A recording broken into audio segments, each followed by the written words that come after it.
Bueno, pues antes de continuar, un recuerdo, se me ha pasado antes recordarlo.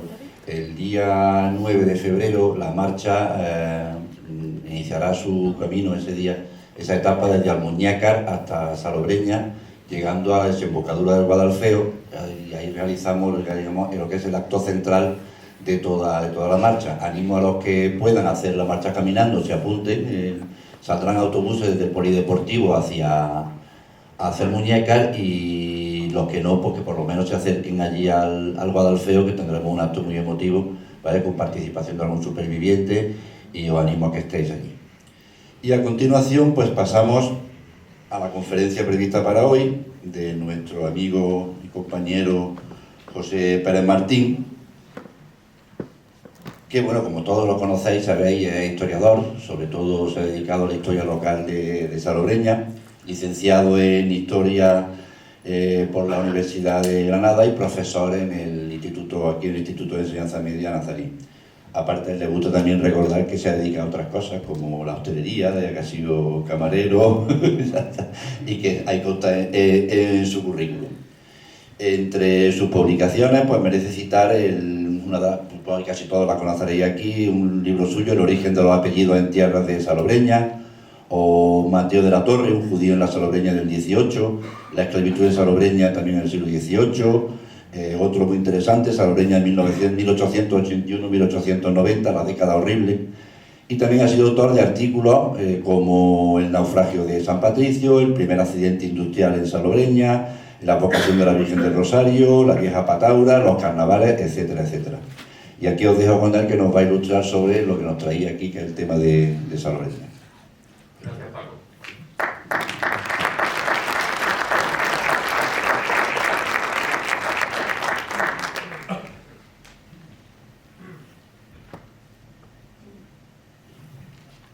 Hola, buenas noches. Decía lo de camarero porque quiero hacer un recuerdo muy especial a mi patrón, que era mi padre, porque hoy se cumplen 40 años de su fallecimiento y por lo tanto me emociona aún más la sesión.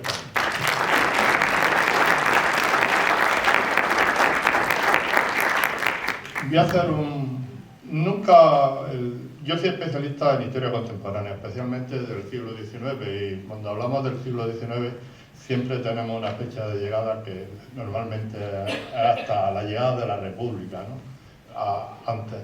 Lo que pasa es que las investigaciones a lo largo de muchos años pues van encontrando unas referencias en sitios sorprendentes, ¿no?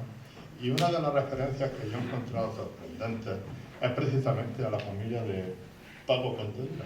O sea, yo ya sabía hace más de 25 años que habían llegado hasta Francia y el sitio exactamente donde habían llegado, y además con la esperanza de volver a Salobreña. ¿Y dónde lo encontramos? Pues justamente uno de los sitios menos inesperados, en la parroquia, en el archivo parroquial de Salobreña, en los libros de bautismo.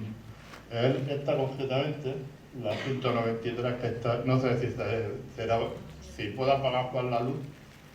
Juan, ¿estás por ahí? Parece Juan. que está, ¿no? Hola, Juan. Para que se viera bien. Llégate a ver si puede bajar. Decía que sitios sorprendentes como esto, ¿no? Como el libro de bautismo, donde efectivamente tiene la voluntad de volver. ¿Por qué?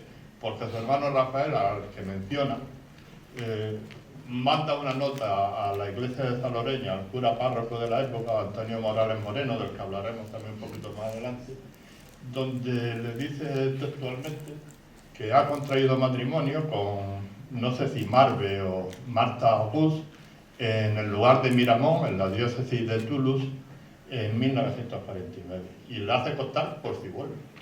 O sea, esa voluntad de volver que decía Paco Contadura es tan cierta como se puede ver justamente en esa parte de la partida de bautismo. También lo conocía porque yo hace también referencia a su hermano Serafín, y efectivamente yo sabía que Serafín había muerto en el año 2000 o 2001, precisamente también en Toulouse. O sea, que era una familia que, aunque tuvo la voluntad, se tuvo que quedar en Francia como otros. No todos, pero como otros. Como veremos a lo largo del rato que estemos aquí, explicaremos algunos destinos específicos y algunas cosas muy particulares de distintos guerrilleros que huyeron durante este periodo a partir del 8 y 9 de febrero, que es cuando se suman la inmensa mayoría a este fenómeno mal llamado de la desbandada, porque realmente se está jugando la vida y están huyendo de la muerte, como veremos en algunos casos. Por lo tanto, sí es verdad que en los sitios más insospechados te encuentras el resultado de esto. Y también, antes de seguir con eso, tengo que decir que agradecer que haya gente que haya participado en la desbandada y que hoy esté aquí presente. No sé, gracias Juan por venir. Y no sé si me escuchará porque está un poquito duro de oído, pero gracias por venir a esta conferencia. Él participó precisamente en este fenómeno de la desbandada. Hay que situar precisamente primero Salobreña, en febrero de 1937. No hay carretera como la conocemos ahora, no hay carretera, es un mar verde. Es un mar verde. Posiblemente febrero del 37 fue un mes no excesivamente lluvioso. El problema es que el mes de enero de 1937 fue uno de los 10 meses más lluviosos de todo el siglo XX, lo que quiere decir que hay una acumulación inmensa de nieve en la sierra, y aquí a poco de que salga un poco el sol, el deshielo está garantizado y el río es un problema para cruzarlo, sobre todo cuando no tienes que cruzarlo por el río. Por lo tanto, es una situación de ese tipo. Y la gente, no solamente, como decía Paco Puentedura, en los taludes, sino que al pasar por Salobreña, que parece que es una abertura del campo enorme, pues no es verdad. O sea, van justamente encasilladas, ahí bien marcados, ¿no? Van, pues por ejemplo, la entrada de Málaga de Salobreña es esta. Esta es la Nacional 340, que es lo que se llama el Portichuelo. Al fondo, si os fijáis bien, si apagara Juan la luz, se vería incluso mejor. Pero al fondo, pues está justamente lo que había lanzado los pueblos, que eran los fielatos, la aduana. No sé si lo veis aquí. Es una fotografía más reciente. Esta es la continuación, que hoy lo que conocemos como calle Cristo, entonces era la calle de San Luis, que es la continuación de la Nacional 340. Esta es la continuación, que hoy se conoce como calle Cristo, pero entonces era la calle del Pleito, que era la continuidad. Y esta no se va a ver bien, pero es justamente del mismo periodo, o sea, esta es de febrero del 36, que es la carretera que desemboca en el río, de Salobreña en el río. Lamento la calidad, pero es una fotografía de periódico justamente de un año. Se conserva este tramo de carretera si pasamos del polideportivo hacia la Rambla. Todavía se conserva parte de esta carretera. Esta es la situación que tiene la gente. Y esta es la situación a la que se suma la gente de Salobreña. A partir de este momento se suma la gente de Salobreña. Yo no he encontrado referencias en otros sitios de lo que voy a decir. Pero Salobreña tiene una circunstancia especial con el tema de la desbandada. Hay gente que se preocupó. En la nueva corporación municipal que va a aparecer a partir del 10 de febrero del 37, pues hay gente que se preocupa de quién se ha ido. Y hay que anotarlo. Y en Salobreña existe un documento que lo han hecho las personas que se va a ocupar de esto. Estas dos personas son Fernando Vinuesa y Luis Vinuesa, dos hermanos, alcalde y secretario del ayuntamiento a partir del 10 de febrero. Y van a utilizar este registro que tenía que estar en el ayuntamiento y que me parece que no está. Pero yo lo tengo en PDF porque se me apareció la Virgen y, en fin, podemos ver parte de este documento. Este documento es el padrón municipal de 1935, que lo gestiona Fernando Vinuesa y Luis Vinuesa, pero que curiosamente, como el 14 de marzo se produce un cambio, el 14 de marzo del 36, después de las elecciones de febrero, se produce un cambio en la corporación, quien lo firma es el nuevo alcalde de Salobreña, que es Juan Venegas, y el nuevo secretario, que no lo he sacado aquí, que es Marino Cabezas Cabreja, que es el Marino Cabezas, concretamente. Es el nuevo secretario. Este documento será importantísimo para el tema de la represalia y para saber quién está en la desbandada. Sabemos hasta el número de gente muy aproximado, con bastante certeza. Es verdad que faltan algunos y lo veremos también. pero muy aproximado de la gente que se va de Salobreña y se incorpora de Salobreña a la desbandada. ¿Por qué? En primer lugar, lamento si pudiera bajar la luz. Baja un poquito, ¿no? Si baja más, no me baja nada. Sí, yo creo que lo que tenéis que ver es eso. ¿No? Digamos que en este caso van casa por casa en el padrón del 35 y van anotando. Y anotan varias cosas. Concretamente anotan de dos maneras, con una F de fugado o con un ausente directamente, ¿no? Y van anotando. Pongo aquí concretamente los dos primeros anotados que hay del catastro, perdón, del padrón, que es Concepción Porras Alonso, que cuando vuelve en el año 39 será condenada a 20 años de cárcel, básicamente por haberse hecho una alfombra con la tela de una túnica. Le salió bastante caro el procedimiento y la vuelta.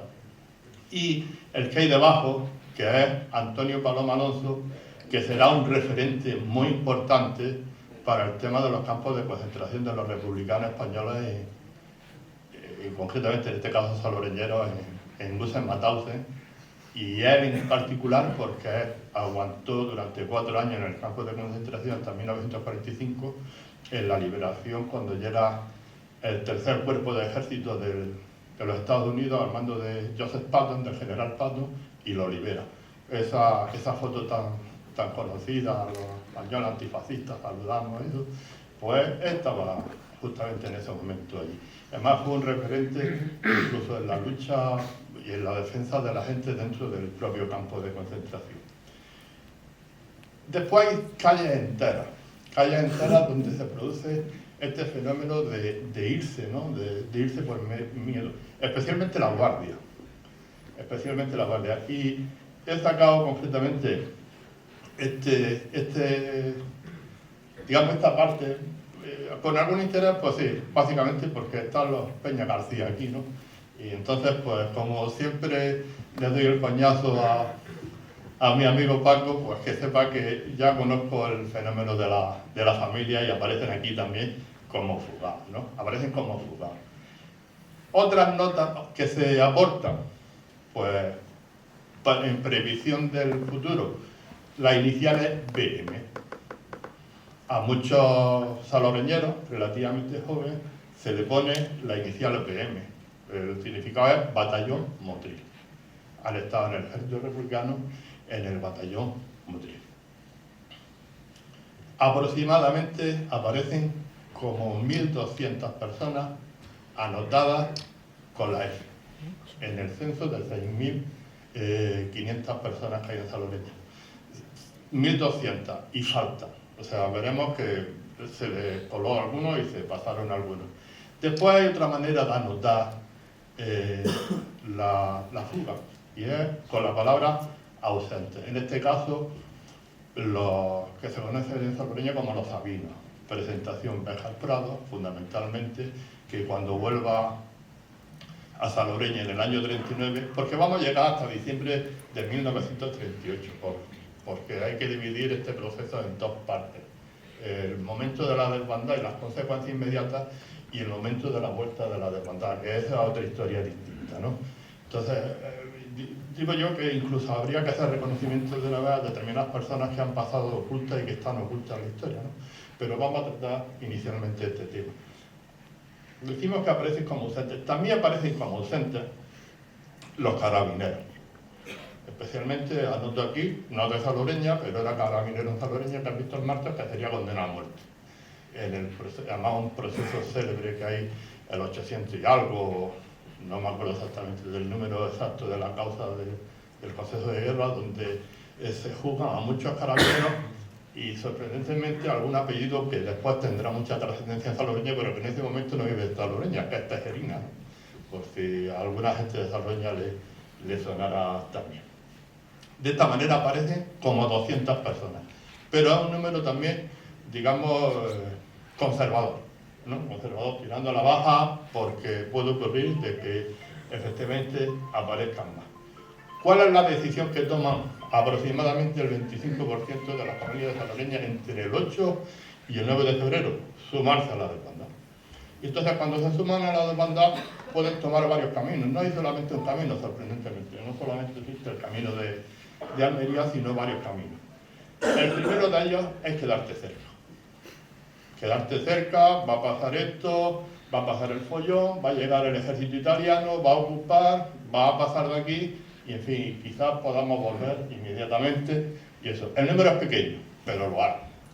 El segundo grupo, que es el mayoritario, es el que llega hasta Almería. Muchos se quedarán en Almería, pero muchísimos de ellos, como dice Paco Fuentedura, trascenderán a Almería. O sea, no solamente Almería, sino que se van a distribuir por todo el este peninsular, todo el levante peninsular. Y otro grupo pequeño, en vez de llegar a Almería, a la altura de Albuñol, de la Rábita, que ya es terreno republicano, ya firme que será terreno republicano hasta el final de la guerra, cruzarán la Contraviesa, cruzarán la Alpujarra, por el puerto de Alarragua y desembocarán en el Marquesado del Cenete, en Badí y Baza. ¿Sabemos exactamente esto? Las partidas de nacimiento son muy importantes, porque después, cuando viene en el año 39, vuelve la inmensa mayoría, vuelven muchísima gente, traerán hijos que han nacido en este fenómeno histórico. ¿Y qué harán? Dirán dónde han nacido. O sea, no es raro que nos encontremos gente nacida en Adra, en Almería, en Filiana, en Baza, en Valencia, en fin, en muchos sitios que hoy nos sorprendería, ¿no? Pero se anotará y a través de las partidas de bautismo se puede ver eso. ¿Cuáles son los caminos? Pues vamos a poner algunos ejemplos. Y vamos a poner unos ejemplos sacándolos directamente del padrón, los titulares. Manuel Medina Franco, Fosforito. Tiene un problema. Son 4 personas, la suegra y el cuñado. La suegra no vive con ellos, vive aparte, y tienen un problema. Y es que la mujer está embarazada y está en avanzado estado de gestación. ¿Y qué es lo que hace? Pues directamente, efectivamente, se une a la demanda, y la mujer es de las que se queda cerquita. Como toda su familia de referencia de Molviza, con su madre y su hijo, se va a Molviza. Y ya veremos un poquito más adelante, también daremos una explicación. Ella no se va a Almería, o no se suma, sencillamente porque está embarazada de 6-7 meses como medio. Está muy embarazada. Después tenemos otra familia. A los de salvadoreños les puedo sonar los de la Pía.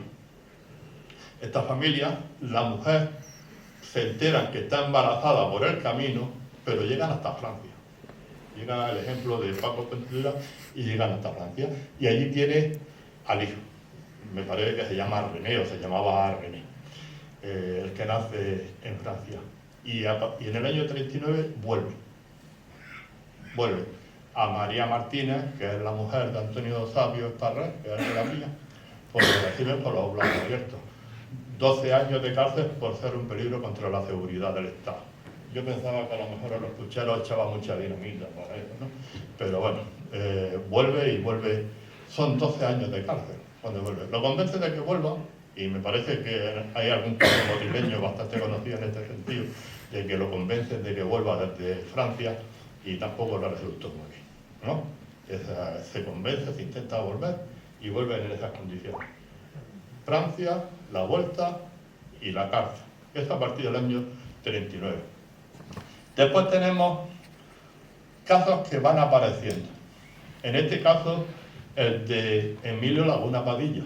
Toda la familia pensó durante mucho tiempo que estaba desaparecido, hasta hace poco tiempo. Resulta que Emilio Laguna Padilla tenía 18, 19 años, se va a la desbandada y termina enrolado en el ejército republicano, de tal manera que el 25 de julio participa en la batalla del Ebro, que es cuando se inicia la batalla del Ebro, y muere el 25 de julio. Las brigadas internacionales tienen un hospital cerquita de la Bisbal de Falset, en una cueva que se conserva además como un museo que se puede visitar de hospital de las brigadas internacionales, y el mismo 25 de julio, en el asalto inicial en la batalla del Ebro, Emilio muere. La familia no la sabía hasta este año. Realmente, es curioso. Tenemos otro caso también de los que huyen, que es Salvador Bascuñana Palomares. Este me toca a mí, es tío abuelo mío. Es verdad que había razonablemente en la familia el rum de que había muerto en un bombardeo de Barcelona y efectivamente murió en el bombardeo de Barcelona de diciembre de 1938, corroborando efectivamente lo de Paco Puentedura de que había muchos bombardeos con muchísima frecuencia. Y un tercer caso, que es el de los Sangre Melva, concretamente porque Frasquita Ochoa, la condenaron a 6 años de cárcel y en el juicio dice que a un hijo suyo lo habían matado, a su hijo Antonio. No sabía todavía que a su hijo Gonzalo también lo habían matado, porque no había llegado la noticia. Y Gonzalo muere en el avance del ejército sublevado en la ocupación de Cataluña en enero de 1939, al este, que lo decía Paco Puentedura, en la provincia de Lérida, al este del Segre, que es donde se mantuvo el frente hasta enero del 39, ¿no? En un pueblo que se llama Preisens, en Lérida. No sabemos, está ahí enterrado, pero no sabemos si fue fusilado o murió como acción de guerra. Yo me imagino que aparece como desplazado y por lo tanto más bien pudo ser fusilado que por acción de guerra en este caso. En Salobreña costaba como soltero, en el enterramiento en Preisens aparece como casado, pero ya no sabemos absolutamente más de ello. Después tenemos los casos de que se van y terminan en Francia, los 3 casos. Patrick lo ha referido algunas veces y él lo ha trabajado bastante, y termina en las compañías de trabajadores españoles, en la línea Maginot, la ocupación de Francia y la caída de Francia ante el ejército nazi en junio de 1940, los detiene. Serrano Suñer le arregla la papeleta diciendo que no reconoce que haya españoles detenidos en Francia, aproximadamente 9 o 10.000 puede ser, o quizá alguno más, en los estalages, en los campos intermedios de concentración, y estos aparecen, y hay que decir que aquí es donde faltan algunas de las que no aparecen como fugados y algunos de los errores del padrón. Concretamente en el caso de Antonio Paloma Alonso, como hemos visto, ya sí aparecía con la F de fugado, pero en el caso de Manuel Pulido Noguera, que es uno de ellos, y Antonio González Galdeano, que es el otro, no aparecen como fugados. O sea que hay algunos errores. Por eso digo que el valor de los fugados que aparecen en el padrón es bastante conservador, porque puede ser mucho más alto, ¿no? Morirá en enero del 42 en Gusen, y Antonio González Galdeano morirá en diciembre del 41 en Gusen. Morirá muy rápidamente. Decir que Manuel Pulido tendría 30 y algo de años y Antonio seguramente tendría 19 o 20 años. Estamos hablando en general de gente extremadamente joven. Tenemos otros caminos que son más definitivos. Yo no había mencionado a Paco Puentedura, pero sí tenemos aquí en el caso de Emilio Correa Rojas, uno de los hijos de la Rubia, que vivía en lo que era debajo del cuartel de la Guardia Civil, donde estaba antes el cuartel de la Guardia Civil, la cajilla de navas que le decían, que ellos terminan en el exilio en Francia. Y después tenemos a José Alabarce Sánchez, que será protagonista de una de las odiseas, o participará en una de las odiseas de exilio más llamativas del final de la guerra de España, que es la huida a México, o el exilio en México concretamente, en el primer barco que sale de Toulon, contratado por el Comité de Refugiados Españoles para los republicanos. Será uno de los que se embarque y llegará a Veracruz, creo que en mayo de 1939. Su mujer se le unirá a través del Consulado de La Habana 10 años después, en 1949. Él no volvió nunca.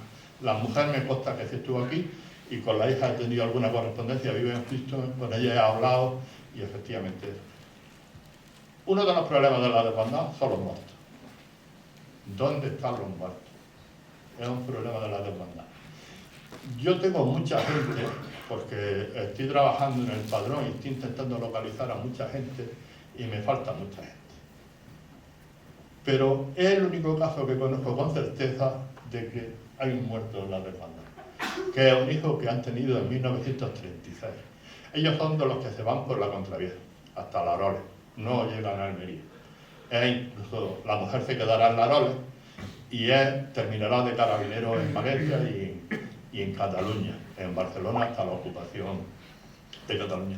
Es el único caso que conozco con certeza de que una persona ha muerto en la hermandad, que es en el caso de ellos. Los demás, falta mucha gente, falta localizar a mucha gente, pero no sabemos con certeza.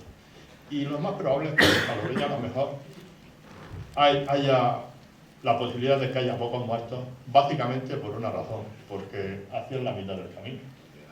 O sea, cuando los que venían de Málaga ya venían suficientes. Además, anotamos varias cosas por la nueva corporación municipal. Y es a quién tenemos que interrogar y quién se ha muerto, o quién no está ya entre los vivos.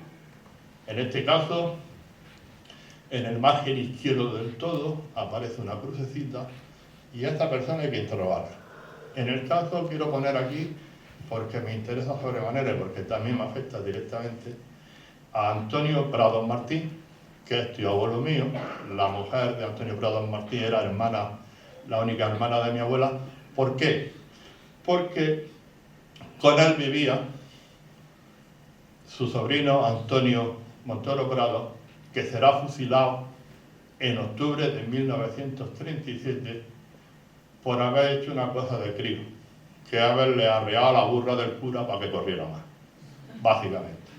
Eso le cuesta la vida, o sea, será fusilado por eso, o sea, no hay otro motivo. Cuando sea fusilado el 14 de octubre de 1937 no será fusilado por otro motivo, nada más que eso. Y al tío se le interroga. No hay ningún rastro de esta interrogación. De estos interrogatorios no hay ningún rastro. Solamente se sabe que a ciencia cierta a estas personas se le interroga. Y aproximadamente son 52 personas que se preparan en este documento. Esto es en febrero del 37, estamos hablando de febrero del 37. No somos conscientes, pero es como una especie de orgía. De orgía, como una especie de prisa, en fin, un despropósito realmente hasta extremo increíble. Otra de las cosas que nos podemos encontrar es que hay una previsión de que a un hombre lo vayan a interrogar. Aquí tenemos a Juan López Hernández, que es siempre Juanico Reina, pero resulta que cuando lo van a detener ya lo han denunciado, está detenido, o sea, cuando lo tienen que interrogar. ¿Y qué es lo que hacen? Pues directamente borramos a Juan y preparamos a Teresa para interrogarla a la mujer. O sea, no es importante, pero algunos de estos tiene que interrogar. De Juan hablaremos también ahora un poco más adelante. Otro de los casos que tenemos es que hay gente que interrogar y de pronto se muere. De pronto se muere. En este caso tenemos varios casos. Yo no tengo ciencia cierta que fueran ejecutados, pero es curioso que gente que hay que preguntarle y de pronto se muere. Aquí tenemos concretamente a Manuel González López, aquí tenemos a Juan Trujillo Fuentes, o aquí tenemos a Juan Esparré Alamino, que sí sabemos a ciencia cierta que fue ejecutado. Ejecutado. Y también tenemos gente que ha sido ejecutada antes y aparece tachado concretamente con su cruz correspondiente a la izquierda del nombre, en este caso pues Manuel Parranda, Manuel Ruiz Pérez, pastor, que será asesinado en las estribaciones de Sierra Nevada en agosto de 1936 y que todavía no está localizado. Ya se ha intentado, y es verdad que con la familia ha intentado, se han hecho pruebas de ADN en Nihuela, porque entendíamos que las dos fosas de Nihuela podían estar en alguna de las dos y el resultado ha sido negativo. Febrero le ha añadido 3 casos más. Hay 3 casos más que si quiero ahora lo ves. Pero quiero que su nombre salga. 20 números moderados, conservadores. 21 ejecuciones extrajudiciales, contando 2 del verano del 36 y una de mayo del 37. 21 ejecuciones extrajudiciales. Te sacan de la casa y te matan. 6 ejecuciones probadas. 20 muertes que hay que estudiar y que no tenemos muchos datos al respecto. Y además, se inicia en febrero 17 fusilamientos por Consejo de Guerra. Eso es Salobreña en 1937, en febrero de 1937. Y vamos a hacer un honor a todas estas víctimas. Gabriel Alonso Real, Manuel Aneas Benavides, José Cobos Domínguez, Antonio Francisco de la Torre Laguna, Miguel Escobar Molina, José Esparrea Lamino, Juan Esparrea Lamino, Antonio Fernández Ochoa, José García Plana, Manuel González López, Manuel Laguna Ruiz, Antonio Molina Medina, Andrés Olea Bautista, Manuel Pedrosa Prado, Antonio Pérez Gómez, José Prado Medina, José Puente Duracán, Araceli Ramón Lozano, José Ramón Moreno, Silverio Reina Martín, Manuel Ruiz Pérez, Francisco Sánchez Quirós, Juan Trujillo Fuentes y Rafael Vilches Alamino. Alguna aclaración. La de Manuel Aneas Benavides, tengo pendiente una conversación con el único hermano que le queda vivo, porque tengo dudas de que fuera ejecutado o fuera fusilado en Granada, porque en algunas bases de datos aparece como fusilado en Granada y registrado en el Campillo. Yo no he encontrado ningún consejo de eso que haga referencia a eso, pero faltan mucho, faltan bastantes consejos de guerra en ese aspecto. Otro de los casos también, el de Araceli Ramón Lozano, la mujer que no se fue a Almería con el marido por el embarazada. La cogerán en su casa en Molviza, la subirán al cementerio de Molviza, la matarán y cuando está muerta y el feto se sigue moviendo, al feto lo rematarán a culatazo. Es una información de secreto de confesión. Podemos hacer una idea de quiénes fueron, pero es una información de secreto de confesión. Se dijo el pecado, pero no se ha dicho el pecado. O sea que es cuanto menos llamativo. Y después también quiero hacer a Rafael Vilches Alamino, que era... hay 2 familias Vilches Alamino distintas. Estoy viendo a Juan Antonio y no se corresponde con su familia, que lo estoy viendo ahí, ¿no? En este caso Rafael Vilches Alamino. Concretamente, tío abuelo mío también, y iban en busca, vivía en Granada, van a su casa no en busca de él, sino en busca de su hijo Paco, que será un magnífico mecánico en Alentín hasta el día de su muerte. No está Paco y se lo llevan a él al cementerio de Granada y lo matan. Tenía 46 o 47 años y estaba ciego. Hay que dejar claro que estaba ciego, ya no veía. Esto en febrero del 37. Prácticamente todo ocurre en febrero del 37. Tenemos un protagonista que yo trabajo con la idea de que es el gestor de la represión en Salobreña. Realmente el gestor de esa represión, quien maneja los documentos del Ayuntamiento de Salobreña y quien maneja el padrón. Quienes hemos estado en corporaciones municipales sabemos que el fedatario público y el responsable del material es el secretario del Ayuntamiento, ¿no? Y él es el secretario del Ayuntamiento.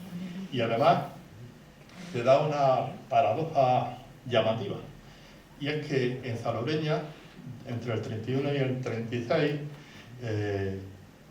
gana la izquierda las elecciones del 31 de mayo del 31, porque en Salobreña se repiten las elecciones municipales del 31, pero el alcalde va a ser uno de derecha, que además queda empatado en los resultados y sale por sorteo, que es Fernando Vilesa Martín. Sale de alcalde y va a haber muchos conflictos entre la voluntad de la gente que quería un ayuntamiento de izquierda y que va a gobernar un alcalde de derecha. Pero lo más curioso del caso es que la mayoría de los conflictos que hay en Salobreña no son con el alcalde, sino con el secretario. O sea, en el año 32 hay un movimiento obrero bastante importante de protesta y es contra Luis Vinuesa. En el año 33 se produce un enfrentamiento gravísimo, en noviembre del 33, antes de las elecciones generales del 33, donde hay incluso 2 muertos, 2 de los Meínas, que son Miguel y Fabián, mueren por disparos, y el conflicto es con Luis Vinuesa. Y en el juicio que se celebra a razón de este fenómeno, de este hecho, ocurre también que el que interviene allí en el juicio es Luis Vinuesa y no el alcalde. O sea, que realmente eso es llamativo, pero seguramente yo trabajo con la hipótesis de que efectivamente es la persona que va a desarrollar el factor represivo fundamentalmente en temas judiciales, en temas de los consejos de guerra. Él no va a salir en muchos consejos de guerra como testigo, va a salir en algunos que a él le importan especialmente. ¿En cuál? Pues en el de Paco Casula, por ejemplo, 19.759 del año 39. ¿Por qué? Porque Paco Casula intervino en el conflicto del año 33. ¿En cuál puede participar? En el de Juan Manuel, por supuesto. Porque al alcalde que lo quita él de secretario, quita a su hermano de alcalde, pues el 14 de marzo del 36, pues también interviene.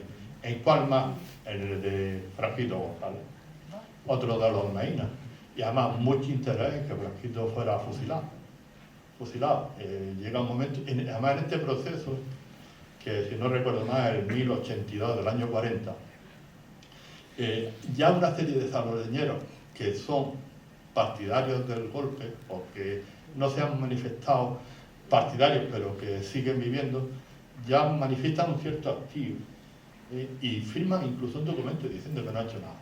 O sea, gente sorprendente. Yo quiero hacer un reconocimiento en este caso por gente que en ese momento dice que no, que este hombre que no. O sea, todo el entramado de poder está en busca de que efectivamente lo condenen a muerte, que lo condenarán a muerte a Franquito González, a pesar de que después lo indultarán.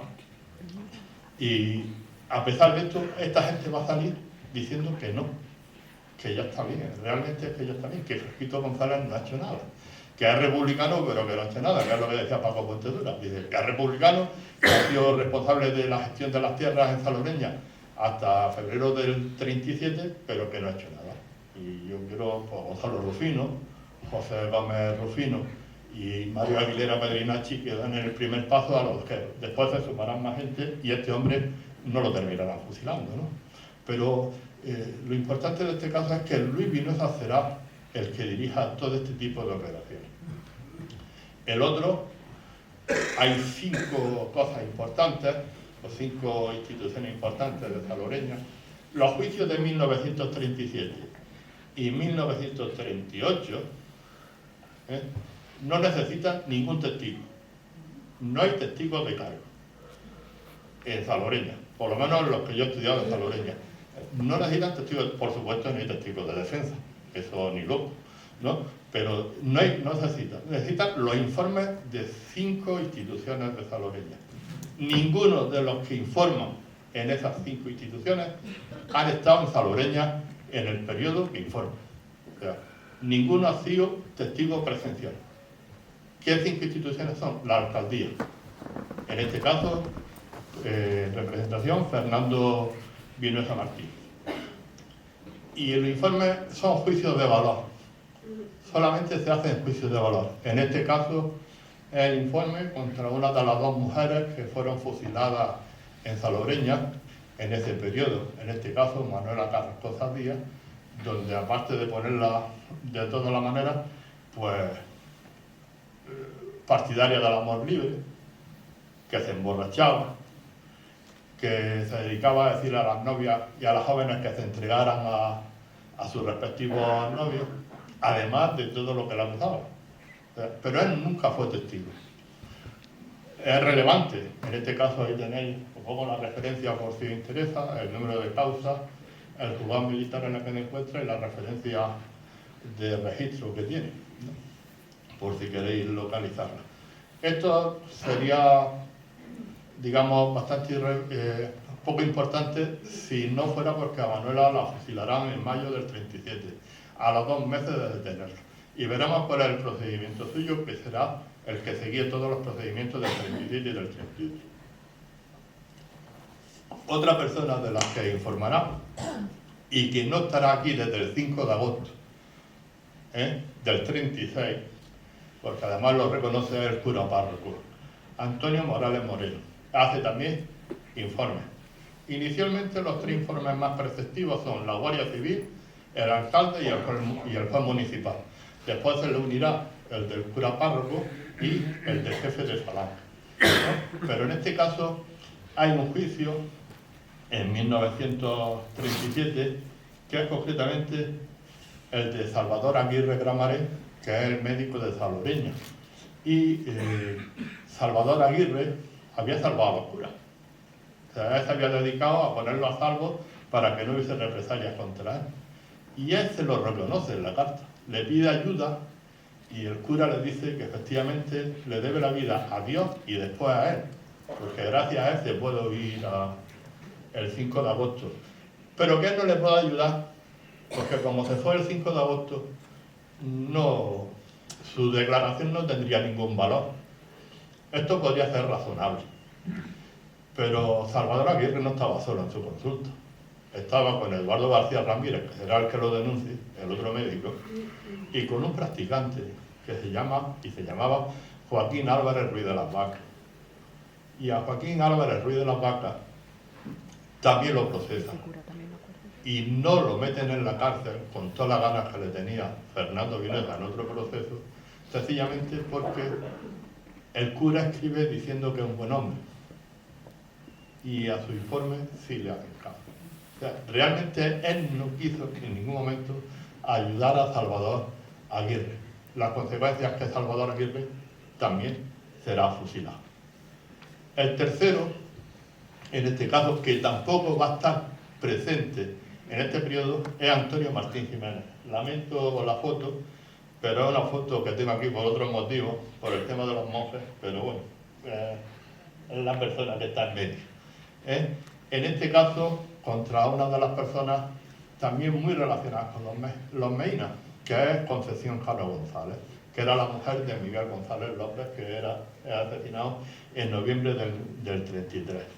Antirreligiosa, porque a todas las mujeres las acusaciones se basaban en que eran antirreligiosas, sanguinarias, y después le pongo a colación a Concepción Cano, porque a esta mujer la condenarán, no me acuerdo en este momento, si 20 o 30 años de cárcel, y se le acusa de que es la culpable del asesinato de su cuñado Francisco Martín Rodríguez, porque no salió a la calle a defenderlo. Claro, en este proceso que es enorme, 19.759, tiene casi 2.000 folios, es un tocho impresionante, dura 5 años, dura desde abril del 39 hasta mayo del 44, con diferencia el más largo, afecta a 26 o 28 salobreñeros. Es en el único que yo he visto que se pida un informe a un fiscal no militar. Claro, y el fiscal dice, bueno, ¿y cómo se va a condenar a esta mujer? Con argumentos jurídicos, dice, bueno, y en base, porque no salió a la calle es suficiente razón para condenarla, y lo desechan, o sea, no le piden más informes al fiscal, o sea, desaparece cualquier tipo de informe del fiscal. Este se conserva en la causa, pero no se le tiene en cuenta, y finalmente será condenada, aunque esta será posterior al año 39, concretamente su sentencia de mayo de 1944. Después tenemos al jefe de falange, que es Salvador Aro Alberto. En este caso, pues es una de las sentencias contra Eduardo Ortega Lirola, uno de los betunes, que en este caso lo que le pone, se lo pone como un asesino, que es lo habitual que se hagan los informes, pero que si no fuera bastante, se ha llegado a enfrentar con la Guardia Civil por protestar. Por si no fuera bastante, el final es el informe. Consecuencia, que será también condenado. En este caso no será condenado a muerte como su hermano, que será juzgado con Juan Venegas, pero él también será condenado a años de cárcel. Y el tercero hace a los informes de la Guardia Civil. No voy a poner ningún informe, pero sí voy a poner una cosa que llama profundamente la atención. La Guardia Civil hacía una especie de fichita a la policía para remitirla al gobierno militar de cada una de las personas que se tenía que perseguir e interrogar. En este caso tenéis los nombres de 5 comandantes de puestos de la Guardia Civil del periodo entre 1937 y 1943, pero especialmente llamativos son el primero, el segundo y el tercero, y el cuarto, que es Adolfo Martínez Martínez, Miguel Esteban Martín y Rafael Berrio Martín, que protagonizarán muchísimos de estos informes. Pero sí hago mención a la fichita. Juanico Labrina, Juan López Hernández, que han escuchado que ha intervenido en asesinatos, que han escuchado. No sé, José María está por ahí y tiene más experiencia que yo en esto. Yo he revisado un montón de causas, muchísimas ya, y no lo había visto nunca. Incluso uno de los vocales del tribunal hace un voto particular. Que no decía que no lo condenara, era republicano y había que condenarlo. Pero condenar a un hombre porque en una ficha de la policía pusiese que había un rumor que decía que había participado en algunos asesinatos, bueno, pues en este caso no solamente va a ser condenado, sino que va a ser fusilado. Y la razón es esa. No hay más testigos, ni de cargo, ni de defensa. Y entre mayo de 1937 y algunos casos de 1938, todas estas personas son fusiladas. Hay que decir que nunca tuvieron abogado, o sea, el abogado defensor aparece solamente en las actas de las causas, pero no participa en ningún caso. Perdón, antes de decir este es el nombre. Esta es la causa como procede, ¿no? En este caso la de Manuela Carrascosa. Alguien en el cuartel o la comandante de la policía y presenta la denuncia. En el caso de Manuela, dos hombres. El 23 de febrero. El mismo 23 de febrero se la detiene. El 23 de febrero el alcalde informa sobre esta mujer, el informe que hemos visto anteriormente, y el 23 de febrero hace ya la primera declaración ante la policía, ante la Guardia Civil en este caso. Todo el 23 de febrero. La cosa es extraordinariamente rápida, no hay más nada. En el proceso y en la causa no hay más nada que lo que estamos viendo. A partir de ahí, hay un informe de la Guardia Civil, preceptivo, 2 días después, se da permiso para incoar el procedimiento el 9 de marzo, 4 días después se inicia el procedimiento, el 16 de marzo se informa por el parte del juzgado municipal, el informe preceptivo del juzgado municipal, el 8 el juez toma declaración a la encartada, a Manuela Carrascosa Díaz, el día 9 de abril se hace el autorresumen y se eleva a plenario la causa, el 27 de abril se celebra, aparece por primera vez el abogado García Van del Valle, me parece que se llamaba en este caso. El mismo 27 de abril se firma la sentencia, el 4 de mayo el auditor de guerra aprueba la sentencia porque está conforme a derecho, el 7 de mayo se le notifica en la cárcel y el 8 de mayo es fusilada. Rapidísimo todo. O sea, no hay ningún testigo, ni ninguna defensa, nada, absolutamente nada. Y como decía, pues vamos a hacer un recuerdo a estas personas. Son los denunciados en el año 37-38 que aparecen fusilados. Algunos aparecerán en algún sitio sorprendente, pero bueno, así es la historia saloreña, ¿no? Salvador Aguirre Gramarén, Manuel Aneas Alamino, Luis Béjar Morales, Manuela Carrascosa Díaz, que es una de las 2 mujeres que será fusilada, Francisco García Maldonado, Francisco Aro García, Juan López Hernández, Antonio Márquez Mira, Juan Martín Guirado, Francisco Molina Busto, Antonio Montoro Prado, Francisco Moreno Mira, Francisco Muñoz Cano, Antonio Pérez Alamino, Antonio San Juan Díaz, Antonia Vilche Alamino y José María Villamartí. Estoy seguro de que hay más. Estoy totalmente convencido de que no es los únicos casos, que hay hasta 1938. Hemos visto aproximadamente como unas 40 personas entre asesinadas y ejecutadas judicialmente, ¿no? Fusiladas. Unas 40 personas. A partir del 3 de abril de 1939, este número se va a duplicar. Entre los que mueren en la cárcel, entre los que son fusilados a partir de 1939. Pero eso ya es la historia de la vuelta de las desbandadas. Esta es la historia de lo que significa las desbandadas en Salobreña hasta antes de terminar la guerra. Después aparecerá la segunda parte de la desbandada, que es cuando termine la guerra y la gente tenga que volver.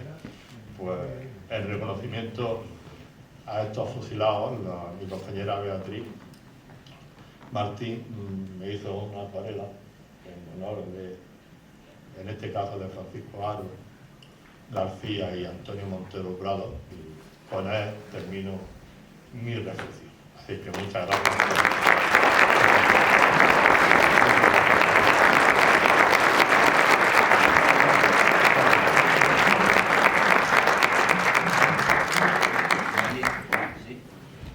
Hola, sí. Si alguien quiere hacer una pregunta, pues tenemos un ratito para intervención del público, que creo que puede ser interesante.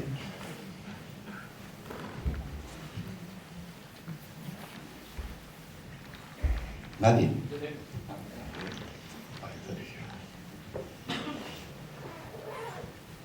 Mi pregunta es de carácter personal y es ¿cuánto tiempo te ha llevado el documentarte para todo esto? Porque me parece acojonante la cantidad de datos y bueno, en fin, la cantidad de conocimiento. Pues básicamente me ha costado una operación de cadera. Porque ir al archivo de Almería durante el verano del 2022 o 23 significó que tenía que andar y no estaba en condiciones, pero lleva mucho tiempo. Y tengo que reconocer que no era un trabajo que yo tenía previsto realizar. Me convencieron cuando yo todavía estaba en las redes sociales, que alguien me hizo un comentario muy desafortunado y de que habían matado a muchos rojos en Salobreña. Él no lo había matado, pero yo sé que el abuelo sí. Y él sabía que yo sabía que el abuelo sí. Y decidí que no iba a estar en las redes sociales, pero que sí iba a estudiar el tema en profundidad. Y desde entonces tomé la decisión de que efectivamente estos salobreñeros, muchas familias lo recuerdan, pero de hecho muchos ni nos acordamos. Le estaba diciendo a Luis que hay que hacer un recuerdo de toda esta gente y esto es memoria de mi pueblo y es historia de mi pueblo, y creo que queda todavía al menos una cosa pendiente que hacer en Salobreña para el tema de la desbandada, que es levantar todos los muertos que están en la fosa del cementerio de Salobreña. Y creo que esa es una responsabilidad que tiene el ayuntamiento y que tendría que asumirla y realizarla. Pero sarna con gusto no pica, o sea, el tiempo es irrelevante. Pero mucho tiempo. Por ejemplo, la partida de Paco Fuenteruela hace 25 años.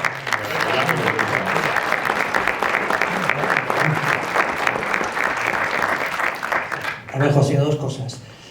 Una, que centrases un poco lo que puedas saber, porque hay mucha incertidumbre sobre la posibilidad de que exista una fosa común interna en el cementerio de Salobreña, o inclusive yo he escuchado que puede ser externa, muros hacia afuera. que precises un poco, porque realmente yo llevo aquí 30 años y he escuchado de todo, que en esa fosa parece ser que había fusilados y asesinados posibles republicanos, pero que también había otras personas que no tenían nada que ver con esto. Eso por un lado. Y dos, y termino, ¿qué tiene que hacer el ayuntamiento o qué es lo que hay que hacer, además de reconocer el esfuerzo y el trabajo que te has llevado para que ese documento de poder ensayar, para que cualquier ciudadano pueda ver que efectivamente sus familiares están entre ese relato y demás? Es decir, me parece que es una barbaridad que ese documento, con el esfuerzo y el trabajo que seguramente tú has tenido y el costo que te haya supuesto, no sea un documento público donde cualquier ciudadano debiera de... ¿Qué es lo que hay que hacer para poder garantizar eso? Empiezo por el final. No es un documento, ¿eh? Realmente es el padrón de 1935 y el de 1941. Y el de 1941 es relevante también porque hay una expresión muy desafortunada que dice que en tiempos de rojos, hambre y piojos. Pero en realidad era mentira. El hambre y los piojos fue en el año 41 y aquí ya no había rojos. O sea, eran los fascistas los que gobernaban el ayuntamiento de Salobreña. Y vienen referencias concretamente, de la misma manera que aquí vienen a los muertos y fugados y ausentes como consecuencia de la desbandada, en el del 41 vienen algunas referencias también precisamente a la epidemia de tifus del 41 y 42. Los dos documentos tenían que estar en este ayuntamiento. Me consta que Domingo lo ha buscado debajo de tierra, porque abuso de su amistad y eso lo ha buscado debajo de tierra y me consta de que no está. Pero los dos documentos en formato PDF yo los voy a traspasar, los documentos como tal, al ayuntamiento sin ningún problema. Lo que pasa es que tenían que estar físicamente. Y en cuanto a la fosa de Salobreña, no me extrañaría que los enterraran en una zona del cementerio donde enterraban también a los suicidas. Porque de hecho, el ejemplo que estás poniendo es del cementerio de Morbiza. Cuando asesinan a la gente de Hídrabo, en Morbiza, lo asesinan detrás de la tapia del cementerio, que hoy está dentro del cementerio, y es donde enterraban a los suicidas porque no podían enterrarnos en el terreno santo, ¿no? En este caso. En Salobreña posiblemente ese terreno estuviera dentro. Yo incluso le he dicho a Luis, porque lo puede saber mucho mejor que yo, a las personas que yo me dirigiría en este caso para localizarlas. Pero que sí, seguro que sí. Estoy totalmente seguro que hay dentro, aunque haya algunos nichos que se hayan podido construir encima. Y yo creo que están entrando a la izquierda. Pero yo creo que Eulogio lo precisaría mucho mejor que yo. Sí, los San Juan son los enterradores de toda la vida y esa gente siempre ha estado muy informada de eso. Y yo creo que el ayuntamiento tendría que tomar una decisión a ese respecto y llevarla hacia adelante. Hola, yo quería tener un par de cositas. ¿Recuerdas que hace 2 o 3 años estuvimos con las personas que estaban haciendo las exhumaciones en Nihuelas, porque tratábamos de exhumar y te quiero preguntar, la mujer embarazada que fusilan en la tapia del cementerio de Morbiza, realmente fue exhumada en los años 60. ¿Recuerdas que nos quedamos ahí colgados y me dijiste, mira... En el caso de la mujer, pensábamos que estaba donde habían fusilado a la gente de Hídrabo. Hay un artículo de Javier Pérez, del año 85-86, donde uno de los descendientes de los asesinados de Hídrabo no es un testigo presencial. Y en ese caso, como no es un testigo presencial y es de memoria, aunque sea el padre y el hermano a los que asesinará, hay que tener mucho cuidado con la precisión que pueda tener, porque en la memoria, si eres pequeño, incluso te puede fallar, ¿no? Creíamos que estaba enterrado, pero había un testigo que murió en el 2010 que nos garantizó que ahí no estaba enterrado. Entonces nosotros hicimos una propuesta de exhumación, pedimos que intervinieron fundamentalmente a través de los arqueólogos de Miguel Mezquita y su grupo. Y este año me llamaron por teléfono diciendo que se podía intentar, que el equipo de arqueólogos estaba dispuesto. Se ha gestionado. Estamos esperando la respuesta de la FEM para el tema de la subvención, porque incluso el Ayuntamiento de Molvízar ha sido el que ha solicitado la subvención y está dispuesto a llevar esa exhumación adelante. Y en cuanto al tema de Nihuela, pues se excavaron las dos fosas, pensábamos que estaba enterrado allí Manuel Ruiz Pérez, se hicieron los pertinentes análisis de ADN y el resultado fue negativo.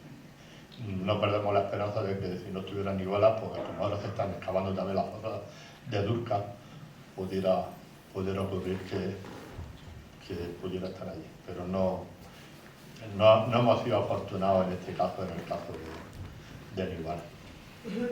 Bueno, y por otro lado esto no es una pregunta, es una información que se la ha pasado por alto a mi compañero Paco, y es que además de las dos exposiciones que él ha comentado, también habrá una exposición que consiste en un tapiz basado en una fotografía de las muchas que hay de las del Panda.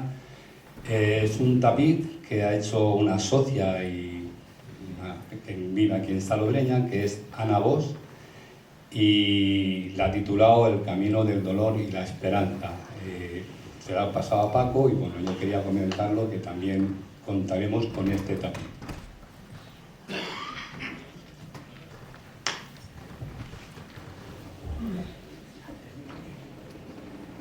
¿No tiene una palabra?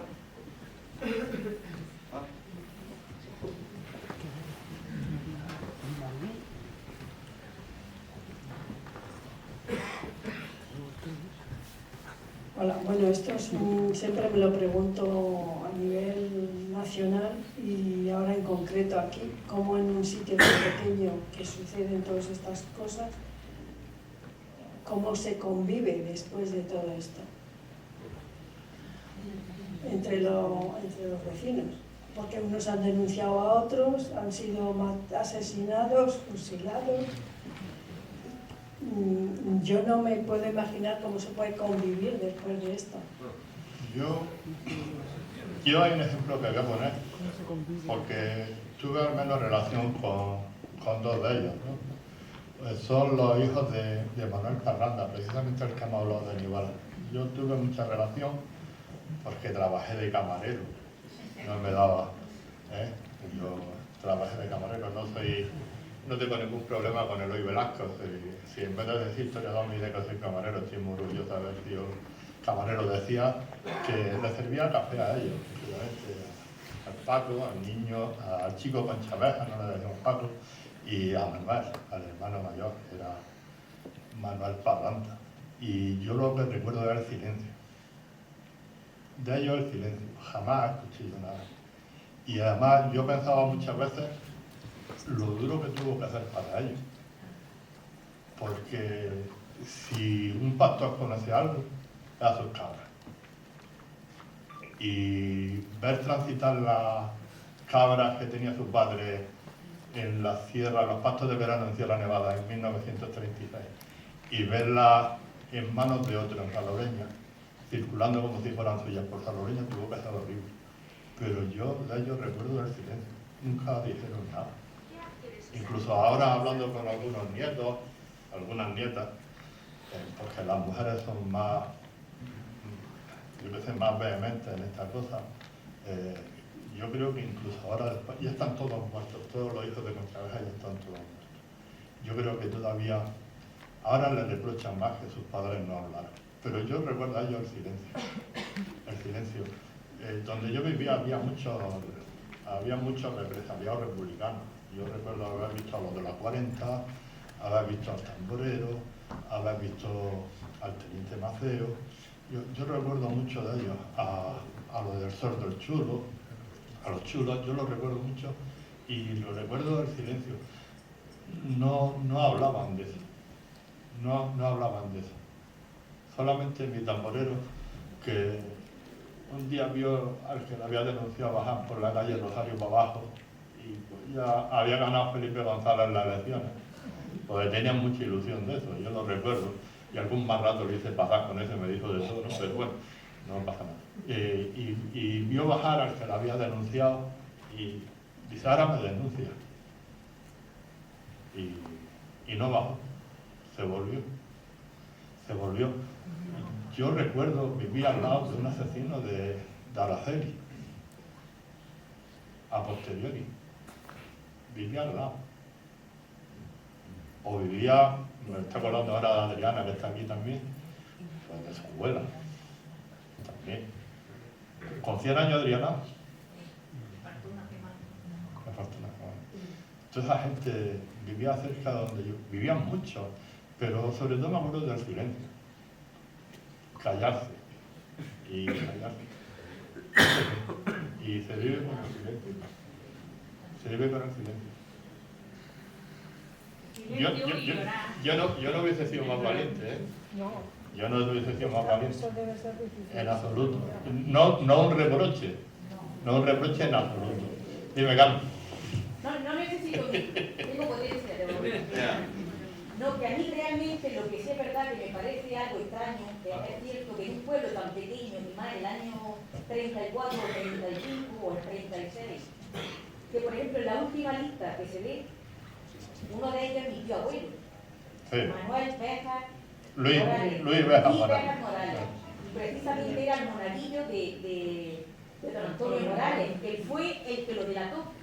Y era el hombre más bueno que había en el pueblo. El cura no delató, pero informó en contra de él. ¿Realmente no se sabe dónde están enterrados? Yo creo que sí. Sí, bueno, ellos sí. Ellos, todos los que puestos de fusilados están en el cementerio de Granada. Incluso las partidas de funciones, las partidas de función que están en las causas vienen el sitio exactamente por el patio de Santiago, por ejemplo, en la fosa número 2, número 3, número 4. Sí viene, otra cosa es que se tenga voluntad de sumarlo. Yo creo que no hay voluntad de sumarlo. Yo creo que no hay ninguna voluntad. Y decía eso, por verme de la afectada, porque la represión llegó hasta tal extremo. Por ejemplo, el abuelo de Carmen, Antonio Béjar Morales, entra en el Comité Republicano con una condición. Él entendía que no se podía matar a nadie. Y entra con la condición de pertenecer al Comité Republicano, pero que se han terminado las represalias por parte de los republicanos. Y de hecho, ocurre eso. Entrar Antonio Béjar en el Comité Republicano y se termina la represalia contra las personas de orden y de derecha, ¿no? Que se decía. Lo condenaron a 15 años de cárcel. A mi abuelo tuvo 5 años. Sí, pero que lo condenaron a 15 años de cárcel y el 1 de mayo del 46 lo indultaron. Pero lo condenaron a 15 años de cárcel. Por tener simplemente una Pero si es que eso, la represión es increíble.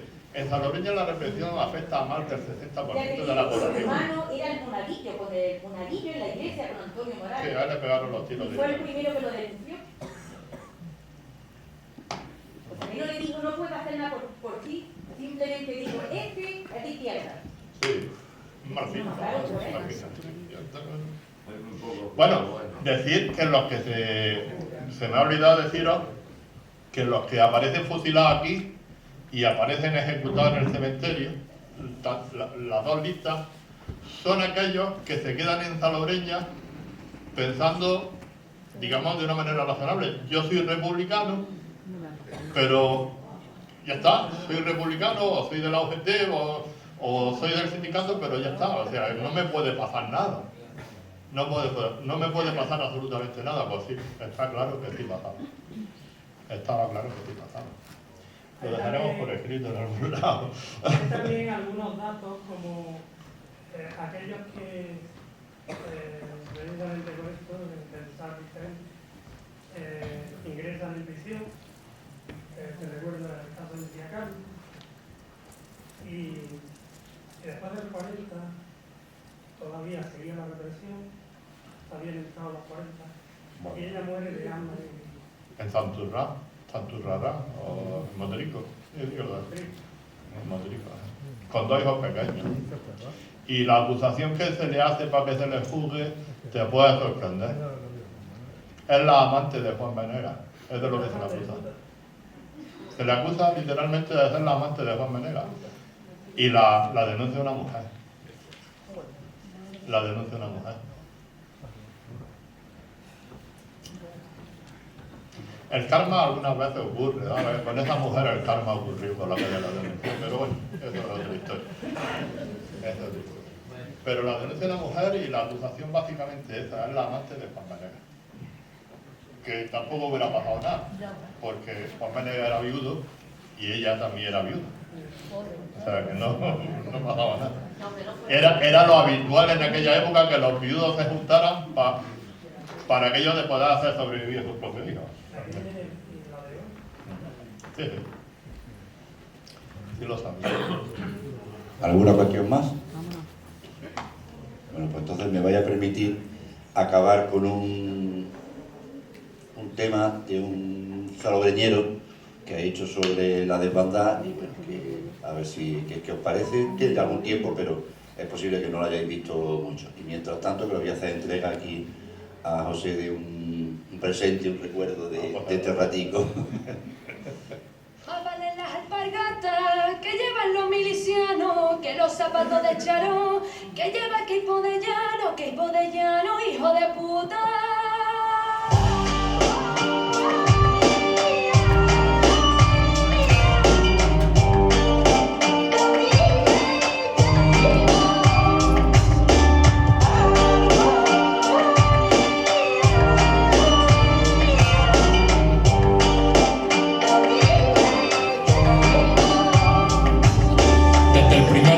Vieron peligrar su vida, sabían que no había más, que no había otra salida. Quedarse era casi como un acto suicida. Tenían que emprender el camino de su vida. Entraron los fascistas, tomaron la delantera, se echaron a la espalda toda su vida entera. Cuando huyes de tu tierra sin saber lo que te espera, porque es un sin vivir lo que tienes aquí fuera.